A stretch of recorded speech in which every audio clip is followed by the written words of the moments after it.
morning, dear aspirants. So to start with today's news, Delhi government seeks centre's note to appoint new CS.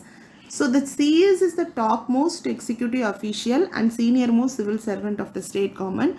They are the ex-officio head of the State Civil Service Board, State Secretariat and State Cadre Indian Administrative Service and all civil services under the rule of business of the state government. The CS act as the principal advisor to the Chief Minister on all matters of state administration.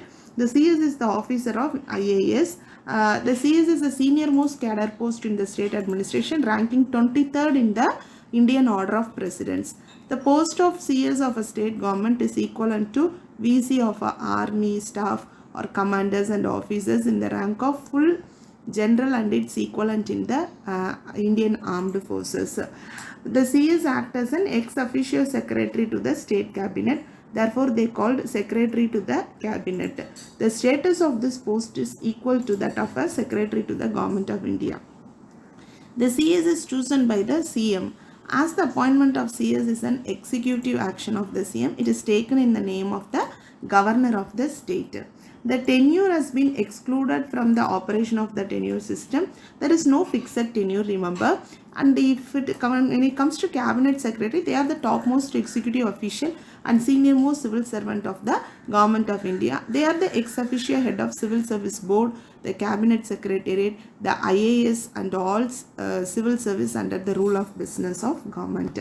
So cabinet secretary is the senior most cadre post of the IAS, ranking 11th in the Indian order of precedence. The cabinet secretary is under the direct charge of PM actually. Since 2010, the cabinet secretary term length was extended to maximum of 4 years.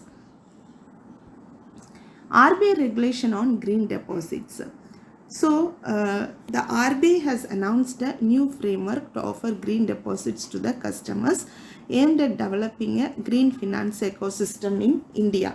A green deposit refers to an interest-bearing deposit received by a regulated authority for a fixed period with the proceeds earmarked for allocation towards the green finance.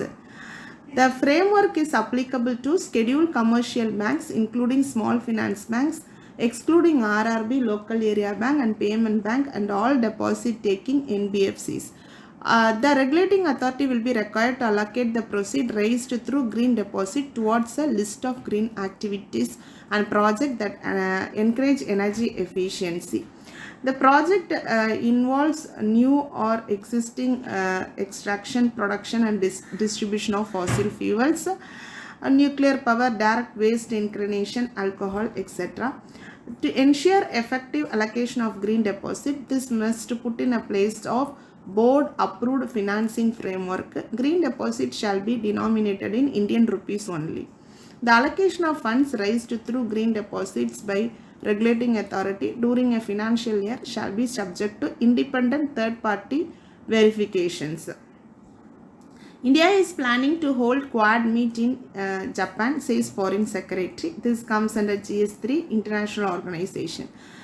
Recently released a statement that is the spirit of Quad, the group primary objective include maritime security, combating COVID-19 crisis via vaccine diplomacy, addressing the risk of climate change. So this creates an ecosystem for investment in the region and boost technological innovation. The core objective of Quad is to secure a rule-based global order, freedom of navigation and liberal trading system. It is seen as a strategic grouping to reduce Chinese domination. Quad members have also indicated a willingness to expand partnership through so-called Quad Plus. Thank you. If you have any queries, feel free to contact.